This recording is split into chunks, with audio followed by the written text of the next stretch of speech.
एक नगर में एक धनी व्यापारी रहता था। दूर दूर तक उसका व्यापार फैला हुआ था। नगर में उस व्यापारी का सभी लोग मान सम्मान करते थे। इतना सब कुछ होने पर भी वह व्यापारी बहुत दुखी था, क्योंकि उस व्यापारी का कोई पुत्र नहीं था। दिन रात उसे एक ही चिंता सताती रहती थी, उसकी मृत्यु के बाद उसके इतने बड़े व्यापार और धन संपत्ति को कौन संभालेगा। पुत्र पाने की इच्छा से वह व्यापारी प्रति सोमवार भगवान शिव की व्रत पूजा किया करता था। सायंकाल को व्यापारी शिव मंदिर में जाकर भगवान शिव के सामने घी का दीपक जलाया करता था। उस व्यापारी की भक्ति देखकर एक दिन पार्वती ने भगवान शिव से कहा, हे प्राणनाथ, यह व्यापारी आपका सच्चा भक्त है। कितने दिनों से यह सोमवार का व्रत और पूजा नियमित कर रहा है। भगवान, आप इस व्यापारी की मनोकामना अवश्य पूर्ण करें। भगवान शिव ने मुस्कुराते हुए कहा, हे पार्वती, इस संसार में सबको उसके कर्मों के अनुसार फल की प्राप्ति होती है। प्राणी जैसा कर्म करते हैं उन्हें वैसा ही फल प्राप्त होता है। इसके बावजूद पार्वती जी नहीं मानी। उन्होंने आग्रह करते हुए कहा, नहीं प्राणनाथ, आपको इस व्यापारी की इच्छा पूरी करनी ही पड़ेगी। यह आपका अन्याय भक्त है। प्रति सोमवार आपका विधिवत व्रत रखता है और पूजा अर्चना के बाद आपको भोग लगाकर एक समय भोजन ग्रहण करता है। आपको इसे पुत्र प्राप्ति का वरदान देना ही होगा। पार्वती का इतना आग्रह देखकर भगवान शिव ने कहा, तुम्हारे आग्रह पर मैं इस व्यापारी को पुत्र प्राप्ति का वरदान देता हूँ, लेकिन इसका पुत्र 16 वर्ष से अधिक जीवित नहीं रहेगा। उसी रात भगवान शिव ने स्वप्न में उस व्यापारी को दर्शन देकर उसे पुत्र प्राप्ति का वरदान दिया और उसके पुत्र के 16 वर्ष तक जीवित रहने की बात भी बताई। भगवान के वरदान से व्यापारी को खुशी तो हुई, लेकिन पुत्र की अल्पायु की चिंता ने उस खुशी को नष्ट कर दिया। व्यापारी पहले की तरह सोमवार का विधिवत व्रत करता रहा। कुछ महीने पश्चात उसके घर अति सुंदर पुत्र उत्पन्न हुआ। पुत्र जन्म से व्यापारी के घर में खुशियां भर गई। बहुत धूमधाम से पुत्र जन्म का समारोह मनाया गया। व्यापारी को पुत्र जन्म की अधिक खुशी नहीं हुई, क्योंकि उसे पुत्र की अल्प आयु के रहस्य का पता था। यह रहस्य घर में किसी को नहीं मालूम था। जब पुत्र 12 वर्ष का हुआ तो शिक्षा के लिए उसे वाराणसी भेजने का निश्चय हुआ। व्यापारी ने पुत्र के मामा को बुलाया और कहा कि पुत्र को शिक्षा प्राप्त करने के लिए वाराणसी छोड़ाओ। लड़का अपने मामा के साथ शिक्षा प्राप्ति के लिए चल दिया।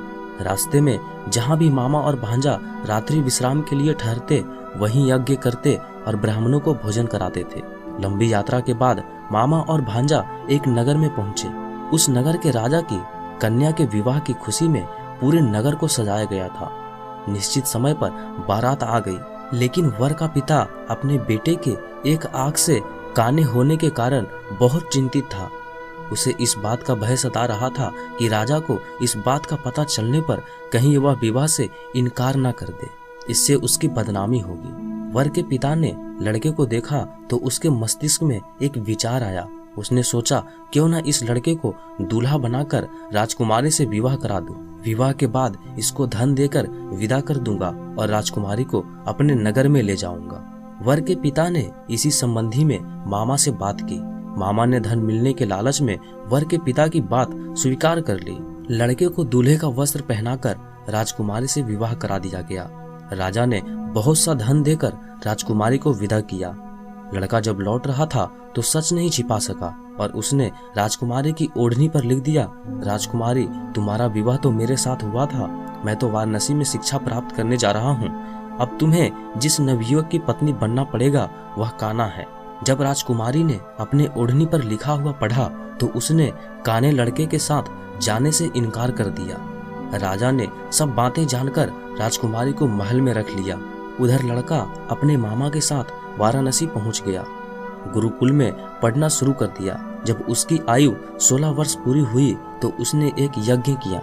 यज्ञ की समाप्ति पर ब्राह्मणों को भोजन कराया और खूब अन्न वस्त्र दान किए। रात को अपने सैन्य कक्ष में सो गया। शिव के वरदान के अनुसार सैन्य अवस्था में ही उसके प्राण पखेरु उड़ गए। सूर्योदय पर मामा भांजे को मृत देखकर रोने पीटने लगा। आसपास के लोग भी एकत्र होकर दुख प्रकट करने लगे। मामा के रोने विलाप करने के स्वर समीप से गुजरते हुए भगवान शिव और माता पार्वती ने भी सुने। पार्वती जी ने भगवान से कहा, प्राणनाथ, मुझसे इसके रोने का स्वर सहन नहीं हो रहा है। आप इस व्यक्ति के कष्ट अवश्य दूर करें। भगवान शिव ने पार्वती जी के साथ अदृश्य रूप में समीप जाकर देखा तो पार्वती जी से बोले, पार्वती, यह तो उसी व्यापारी का पुत्र है।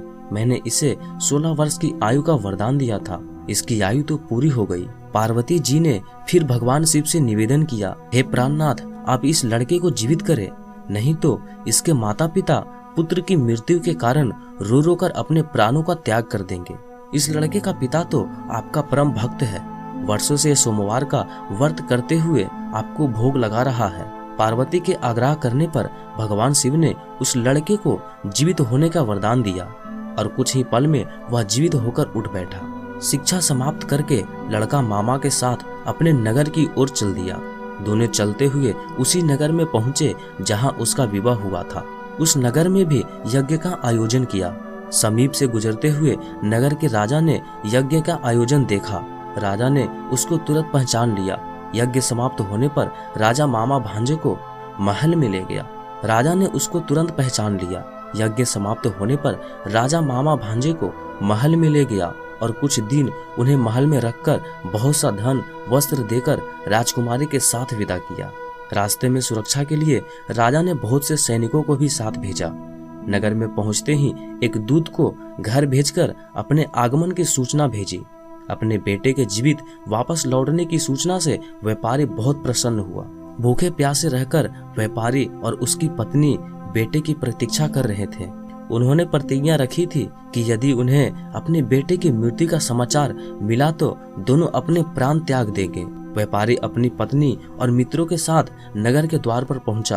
अपने बेटे के विवाह का समाचार सुनकर पुत्रवधू राजकुमारी को देखकर उसकी खुशी का ठिकाना न रहा। उसी रात भगवान शिव ने व्यापारी के स्वप्न में आकर कहा, हे श्रेष्ठी, मैं तेरे सोमवार के व्रत करने और व्रत कथा सुनने से प्रसन्न होकर तेरे पुत्र को लंबी आयु प्रदान की है। व्यापारी बहुत प्रसन्न हुआ। सोमवार का व्रत करने से व्यापारी के घर में खुशियां लौट आई।